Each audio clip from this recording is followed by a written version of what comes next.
కానీ దేవుడు అనుగ్రహించే మహిమను పొందలేని స్థితిలో మనం ఉన్నాం. ఎందుకంటే దేవుడు ఆల్రెడీ ప్రాయశ్చిత్తం చేసి ముగించాడు కదా.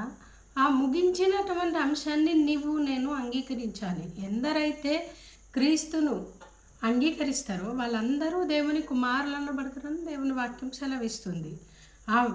ఆది అందు వాక్యం ఉండెను, వాక్యం దేవుని యొద్ద ఉండెను, వాక్యమే దేవుడై ఉండెను, ఆ వాక్యం శరీరధారి అయి ఈ లోకానికి వచ్చెను అని యోహాను సువార్త మొదటి అధ్యాయంలో చూసుకుంటాం మనం. అలా ఈ లోకానికి వచ్చినటువంటి ఆ శరీర రూపమైనటువంటి క్రీస్తుని తమ స్వరక్షకుడిగా ఎవరైతే అంగీకరిస్తారో వారు మాత్రమే తప్పించబడతారు ఆ యొక్క నిత్య శిక్ష నుండి. ఎందుకంటే ఆయన రక్తమే కదా ఈ పాపం అనే గోడని తుడిచివేస్తుంది, ఆ అడ్డమని తొలగిస్తుంది అనమాట. అప్పుడు నేరుగా మన ఆత్మ దేవునితో ఐక్యం అవ్వడానికి అవకాశము కలుగుతుంది. అయితే ఆ విషయాన్ని భూమి మీద ఉన్నప్పుడే మనం చేయాలి. ఏమండి, ఉదాహరణ, ఇప్పుడు ఏదైనా దేశానికి మనం వెళ్ళి బతకాలనుకున్నాం అనుకోండి, ఊరికే వెళ్ళం కదండి. అక్కడికి వెళ్ళాలి అని అంటే ఆ భాష మనము కాస్త కూస్తో అయినా నేర్చుకొని ఉండాలి కదా. అదే రీతిగా మనము ఇక్కడ ఉండంగానే, ఈ లోకంలో ఉండంగానే మనము మన పాపముల నిమిత్తమై ప్రాయశ్చిత్తం చెందాలి. ప్రాయశ్చిత్తం చెందని ఆత్మకి ఖచ్చితంగా పాతాళంలోనికే అవకాశం ఉంటుంది. కానీ పరంలోనికి వెళ్ళడానికి, అంటే పరలోకంలోనికి వెళ్ళడానికి అవకాశము ఉండదు. ఈరోజు ఈ వాక్యాన్ని వింటున్నటువంటి ప్రియమైన దేవుని బిడ్డ, క్రీస్తు నీకోసమే జన్మించాడు సుమా. క్రీస్తు నీకోసము జన్మించడం మాత్రమే కాదు, నీకోసమే ఆయన బ్రతికి తన ప్రాణాన్ని నీకోసం పెట్టి ఆయన చనిపోయి పాతి పెట్టబడి తిరిగి 3వ దినాన లేచి పరమునకు వెళ్ళిపోయాడనమాట. వెళ్ళిపోతూ ఒక మాట చెప్తాడు, నేను మరలా తిరిగి వస్తాను, వచ్చినప్పుడు నేను మిమ్మల్ని కూడా నాతో పాటు తీసుకొని వెళ్తా అంటాడు. అయితే ఆయన మధ్యాకాశానికి మేఘారుహుడై వచ్చినప్పుడు ఒక శృంగధ్వని విను జనులు ధన్యులు అని దేవుని వాక్యంలో ఉంది. ఎవరైతే దేవుని యొక్క రాకడను గూర్చినటువంటి బూరధ్వని వింటారో, విన్న వాళ్ళు ఎవరైతే సిద్ధపడి ఉంటారో వాళ్ళు క్రీస్తుతో పాటు మేఘంల మీద కొనిపోబడతారు. క్రీస్తు దగ్గరికి అంటే ఆయనతో మనము ఐక్యమవడానికి మనల్ని కొనిపోబడతాం అన్నమాట. దాన్నే సంఘం ఎత్తబడడం అంటారు. మరి ఆ ఎత్తబడే సంఘంలో ఉంటావా ప్రియమైన విశ్వాసి నువ్వు?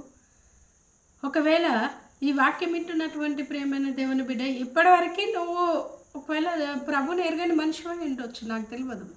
ఒకవేళ ప్రభుని ఎరగని మనిషివి అయితే మట్టుకి ఈ సమయమే, ఇదే రక్షణ దినం, ఇదే అనుకూలమైన సమయము.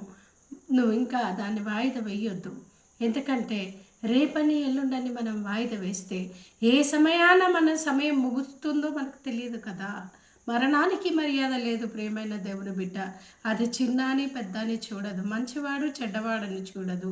మన సమయం వచ్చిందా మనం వెళ్ళిపోవాల్సిందే. వెళ్ళిపోతున్న ఆత్మ ఎక్కడికి వెళ్తుంది? ఆ ఆత్మ వెళ్ళాలి అంటే పరలోకానికి వెళ్ళాలంటే ఇహలోకంలోనే నీ యొక్క పాపములన్నీ కూడా క్రీస్తు రక్తం చేత కడగబడాలి. నేను చిన్నప్పుడు అనుకునేదాన్ని, క్రీస్తు రక్తం చేత కడగాలని అంటే మరి రక్తం ఎక్కడ దొరుకుతుంది? దాన్ని పూసుకుంటే నార్మల్గానైతే రక్తం పూసుకుంటే అంతా మనకి అంటే అది కడుక్కోవాలి కదా, అట్టెట్లయితుంది అనుకునేదాన్ని. ఎందుకంటే పసితనం కాబట్టి అర్థం కాలే నాకు. మళ్ళీ అనుకునేదాన్ని, నేను ఎప్పుడో 2000 సంవత్సరాల క్రితం కదా క్రీస్తు ప్రభు సిలువ వేయబడింది. అప్పుడు జరిగినప్పుడు రక్తం నార్మల్గా కింద పడితే అది ఎండిపోతుంది. మరి అట్లాంటప్పుడు ఆ రక్తం చేత ఎట్లా కడగబడతా నేను? మళ్ళీ కడుక్కున్నాక మళ్ళీ సబ్బు పెట్టుకొని రాసుకోవాలా? ఇలా చిన్న ఉన్నప్పుడు పసితనం అది, అలా అనుకునేదాన్ని. కానీ కాలక్రమాన ఆయన అత్యధికమైన కృపచేత దేవుడు నన్ను దర్శించడం జరిగింది. నువ్వేం చేయని అవసరం లేదు, నువ్వు ఒక పాపివి అని గ్రహిస్తే చాలు. క్రీస్తు నా రక్షకుడు అని నోటితో ఎవరైతే ఒప్పుకుంటారో, ఎవరైతే దేవుని కోసము దేవా నువ్వు నా దేవుడవని ఒప్పుకొని మీ పాపములను విడిచిపెడితే, అతిక్రమములు దాచిపెట్టువాడు వర్ధిల్లడు కానీ ఆ పాపమును ఒప్పుకొని విడిచిపెట్టాలి. చాలామంది ఒప్పుకుంటారు కానీ విడిచిపెట్టారు. ఏ వ్యక్తి అయితే ఒప్పుకొని విడిచిపెడతాడో ఆ వ్యక్తి రక్షించబడతాడండి, ఆ వ్యక్తి వర్ధిల్లుతాడండి. సో మనము మన పాపములన్నింటినీ కూడా ఒప్పుకొని విడిచిపెట్టినట్టయితే దేవుడు నమ్మదగినవాడు కాబట్టి ఆయన మనల్ని ప్రతి పాపము నుండి విడిపిస్తాడండి. ప్రతి పాపం నుండి విడిపిస్తాడు. అయ్యో నేను చాలా దుర్మార్గురాల్ని, లేకపోతే నేను ఇంత చాలా గలీజ్ వ్యక్తిని, నన్ను కూడా క్షమిస్తాడంటే ఎస్, అందరినీ క్షమిస్తాడు ఆయన.